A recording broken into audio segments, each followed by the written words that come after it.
Saraswati by Saraswat ocean of knowledge के इस video में आपका स्वागत है। इस वीडियो में हम आरएनए के प्रकार और उनके कार्यों का अध्ययन करेंगे। ठीक, तो आज स्टार्ट करते हैं। RNA is the polynucleotide having ribosome sugar and uracil instead of deoxy ribose and thymine. कहने का मतलब है आरएनए पॉलीन्यूक्लियोटाइड होता है, जैसे डीएनए होता है, लेकिन इसमें डीऑक्सी राइबोस और शर्करा और थाइमिन नाइट्रोजन बेस की जगह पर राइबोस शर्करा होती है और यूरेसिल होता है। Structure of RNA, structure of या केमिकल कंपोजिशन ऑफ आरएनए पूछी जाएगी, तो हेडिंग वही रहेंगे जो न्यूक्लिक एसिड और डीएनए के रहे थे। नंबर 1 शुगर, शर्करा कौन सी होती है? राइबोस पेंटोस शर्करा होती है, इसमें पेंटोस शर्करा होती है, मतलब 5 कार्बन वाली शर्करा होती है। ठीक है भाई। और जो रज्जु मतलब स्ट्रैंड के निर्माण में, हेलिक्स के निर्माण में सहायक होती है। शर्करा के अणु फॉस्फेट अणुओं द्वारा जुड़कर फॉस्फोडाइस्टर बंधों द्वारा जुड़कर रज्जु को बनाते हैं, मतलब स्ट्रैंड बनाते हैं। दूसरा नाइट्रोजन बेस, प्यूरिन्स होती हैं। प्यूरिन्स में एडेनिन और ग्वानिन जो आपके डीएनए में बात की थी, और पिरामिडेंस, यूरेसिल और साइटोसिन, मतलब इसमें थाइमिन पिरामिडेंस नहीं होती, यूरेसिल पाई जाती है। ठीक, फास्फोरिक एसिड और फॉस्फेट आयनों के रूप में पाया जाता है और शर्करा अणुओं को जोड़ने का काम करता है। तो स्ट्रक्चर में आपके या केमिकल कंपोजिशन में डीएनए कंपोजिशन की तरह से लिखना है, केवल उसमें शर्करा जो डीऑक्सी की जगह पे यहाँ पर राइबोस शर्करा लिखनी है, पेंटोस शर्करा, और नाइट्रोजन क्षार में पिरामिडेंस में थाइमिन की जगह पे यहाँ पर यूरेसिल लिखा जाएगा। संरचना के बारे में अध्ययन करेंगे तो आपको ये संरचना एक लड़ी होती है, वहाँ अमूमन डबल स्ट्रैंड होता है। डीएनए ज़्यादातर ये सिंगल स्ट्रैंड भी पाया जाता है, लेकिन मैक्सिमम मोस्टली जो डबल स्ट्रैंड होता है, और आरएनए मोस्टली सिंगल स्ट्रैंड होता है, ये भी डबल स्ट्रैंड पाया जाता है, लेकिन बहुत रेयर केसेस में। ठीक है, तो इसमें पट्टी जो दिखा रखे हैं, इसमें शुगर्स मॉलिक्यूल जो है राइबोस पेंटोस शर्करा के, वो फॉस्फोडाइएस्टर बंधों द्वारा जुड़े हुए। इधर ये ओवल में दिखा रखा है स्ट्रक्चर ऑफ डी आरएनए जहाँ लिख रखी है, और फिर इनमें नाइट्रोजन क्षार क्रम से लगे हुए हैं। ठीक है, और इससे भी परेशानी रहे तो आपके लिए दूसरा चित्र है, ये आपको लिखा है 5 to 5 एंड के लिए, आप 5 to 3 एंड कोई भी बना सकते हैं। और इसमें A for adenine, G for guanine, U for uracil, और सी फॉर साइटोसिन के लिए, और एस फॉर राइबोस शुगर के लिए है, पेंटोस शर्करा है, और पी फॉर फॉस्फेट आयन के लिए और डाइफॉस्फोएस्टर बंध बनाने के लिए काम करते हैं। शुगर और फॉस्फेट मिलकर इसकी मतलब रज्जु बनाते, कॉइल हेलिक्स बनाते हैं। ठीक है, इसे भी देखें। और इसके बाद आपके लिए, और ये स्पष्ट है, लेकिन इसमें शर्करा मॉलिक्यूल्स के लिए एस नहीं दे रखा और पी मॉलिक्यूल्स के लिए नहीं। तो इससे अच्छा सेकंड वाला जो चित्र बताया है उसका विशेष ध्यान दें, वो बहुत ही अच्छी तरह से व्याख्यात्मक एक्सप्लेनेटरी प्रकार का है। ये वाला आरएनए की स्ट्रक्चर के लिए कंपोजिशन पूछे केमिकल, तो आप ये वाला डायग्राम बनाएं जिससे कि सही तरह से एक्सप्लेन कर सकें।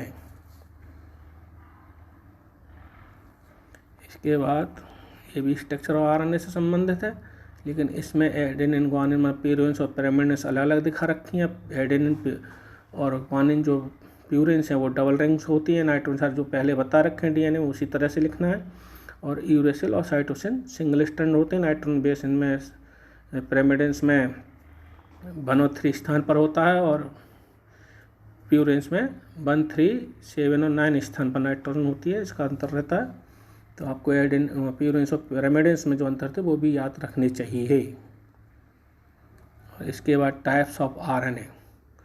आरएनए फंक्शन के आधार पर 4 प्रकार होते हैं। अमूमन किताबों में 3 प्रकार के दे रखे हैं, इस बात का ध्यान रखें।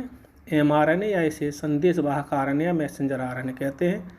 इसका संश्लेषण न्यूक्लियस में होता है, सेल जो होती है उसके केंद्रक में। ठीक है, और इस टोटल आरएनए जो सेल्स में होता है 3 to 5% होता है।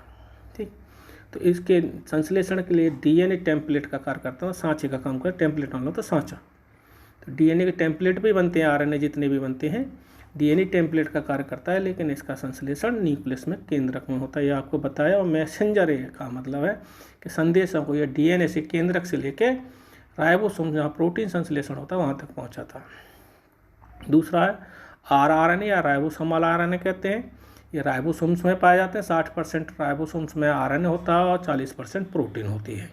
ठीक है, तो इसका संश्लेषण कहाँ है, ये जो बनता है आरआरएनए, ये न्यूक्लियोलस केंद्र का जो केंद्रक के अंदर एक डार्क स्टेन बॉडी को पाई जाती है, उसमें इसका संश्लेषण होता है, प्रोड्यूसिंग न्यूक्लियोलस। इसमें भी डीएनए ही टेम्पलेट का काम करता है और ये टोटल आरएनए का 75 to 80% होता है सेल्स में। टीआरएनए से ट्रांसफर आरएनए और या एसआरएनए सॉल्युबल आरएनए या एआरएनए एडेप्टिव आरएनए कहते हैं। इसका भी संश्लेषण प्रोड्यूसिंग न्यूक्लियस मतलब केंद्रक में होता है। डीएनए टेम्पलेट का कार्य करता है और पूरी कोशिका में जो पाया जाता है उसका ये 10 से 20% होता है। इसका प्रमुख कार्य ये होता है कि साइटोप्लाज्म से अमीनो एसिड्स को लेकर राइबोसोम्स तक पहुंचाता है आवश्यकता अनुसार और प्रोटीन के संश्लेषण का कार्य करता है। तो tRNA is single strand polynucleotide chain usually about 80 nucleotides का मतलब टीआरएनए अमूमन सिंगल स्ट्रैंड होता है। पॉलीन्यूक्लियोटाइड तो होते हैं सभी में, आरएनए हो चाहे डीएनए हो, ठीक। और इसमें अमूमन 80 न्यूक्लियोटाइड होते हैं। 80 टीआरएनए की बात हो रही है, टीआईएसआरएनए की बात करें, ठीक। और इसमें इंटरचेंज हाइड्रोजन बॉन्ड अकर्स मतलब इंटरचेंज हाइड्रोजन बॉन्ड किस में पाए जाते हैं, तो टीआरएनए में पाए जाते हैं, ठीक। और टीआरएनए इसी के कारण इसमें बेंडिंग हो जाती है, मुड़ जाता है और इसमें अमूमन एयू और जीसी बेस पेयर पाए जाते हैं क्रम, ठीक। और थायमिन तो पाया नहीं जाएगा क्योंकि आरएनए होता भाई। और इसके बाद the hydrogen bonding portion of the molecule are called stems मतलब आरएनए मॉलिक्यूल्स का वो भाग जिसमें हाइड्रोजन बॉन्डिंग पाई जाती है उसे स्टेम कहते हैं। और non hydrogen bonding portion are called loops RNA का वो भाग जिसमें हाइड्रोजन बॉन्ड नहीं होते उसे लूप्स कहते हैं। और टीआरएनए में 3 मेजर और 1 माइनर लूप पाया जाता है, ठीक है, और 1 स्टेम होता है।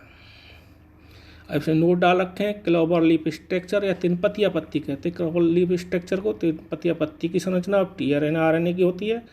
इसे clover leaf structure of tRNA जो कंसिडर ए सेकेंड द्वितीयक संरचना है, सेकेंडरी स्ट्रक्चर मानी जाती है। तो तीन पत्तिया पत्ती की सी संरचना किसकी होती है, तो टीआरएनए की होती है, आपको ध्यान रखना है। और यहाँ पे लिखा है there are 3 major groups loops and 1 minor loop और variable size in tRNA clover structure. तीन पत्तियाँ इसी बार बार लिखा गया है, बताया जा रहा है कि तीन पत्तिया पत्ती की संरचना क्लोवर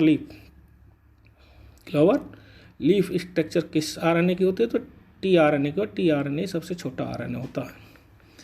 मॉलिक्यूलर वेट के आधार पर आरएनए की अरेंजमेंट देखें तो मॉलिक्यूलर वेट एमआरएनए का सबसे अधिक होता है, उससे कम टीआरएनए आरआरएनए का और सबसे कम टीआरएनए का। तो ये अरेंज किए गए ग्रेटर टू लेसर के लिए। और लेसर टू ग्रेटर पूछेगा तो उल्टा हो जाएगा इसका, टीआरएनए पहले आ जाएगा, आरआरएनए फिर, और चिन्ह भी बदल जाएंगे, ग्रेटर टू लेसर देन हो जाएंगे, ठीक।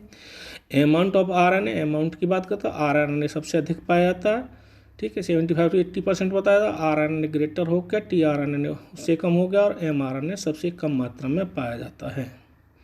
तो मॉलिक्यूलर वेट के ऊपर है और यहाँ पर अमाउंट के ऊपर बात की गई है। तो इन दोनों चीज़ों का काम करना है, काम की बात है। इसकी संरचना टीआरएनए की विशेष रूप से आती है।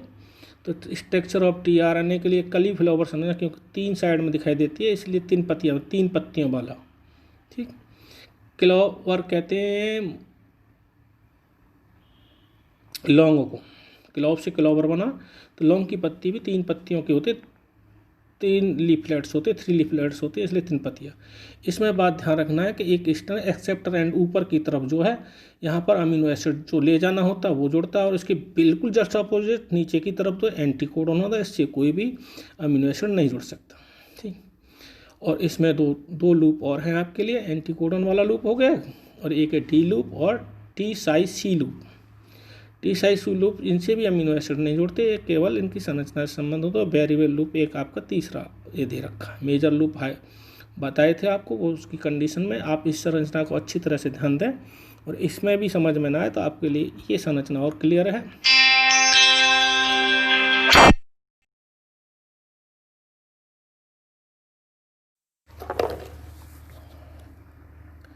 ये संरचना और क्लियर है। टीआरएनए की एक्सेप्टेशन अमीनो एसिड अटैचड हो जाती है, ठीक है। टी लूप, वेरिएबल लूप आदि एक रखा है, टी लूप और एंटीकोडन लूप, ठीक है। Clover leaf two structure, 2 degree structure दे रखा है, तो ये टिल्ट जो करता है 2 डिग्री करता है, उसके हिसाब से इसे दे रखा। तो इसकी संरचना का ध्यान रखना, आपको कितने लूप्स पाए जाते हैं पीएमटी, सीपीएमटी या नीट की एग्जाम देने हैं तो आपके, ठीक है। और इससे भी काम ना चले तो आपके लिए और भी कलर्ड स्ट्रक्चर है, इसका विशेष ध्यान रखें। अमीनो एस्टर बॉन्ड्स होते हैं इनके अमीनो एसिड्स के बीच में, तो ये अमीनो एसिड जुड़ा है। टीआरएनए मॉलिक्यूल की संरचना ये 2 लूप ये हो गए, एंटीकोडन वाला लूप हो गया, ठीक है। इधर का डी है और टी साइड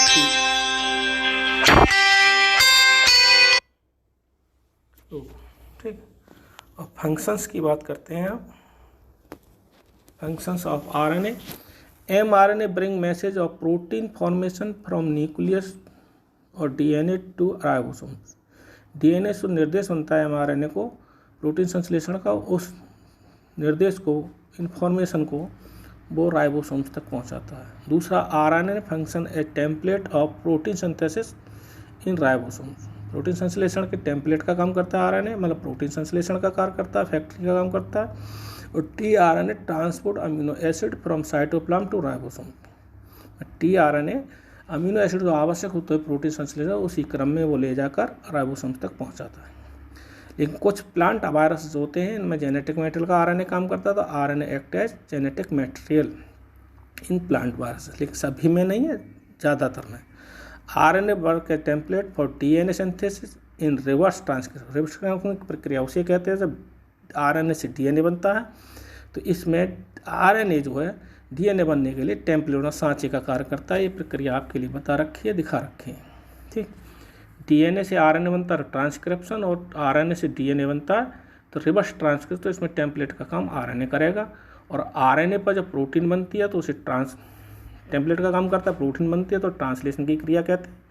तो ये क्रिया आपको ट्रांसक्रिप्शन, रिवर्स ट्रांसक्रिप्शन, ट्रांसलेशन और रिप्लिकेशन, डुप्लीकेशन ये आपके अगले वीडियो में बताएंगे, ठीक है।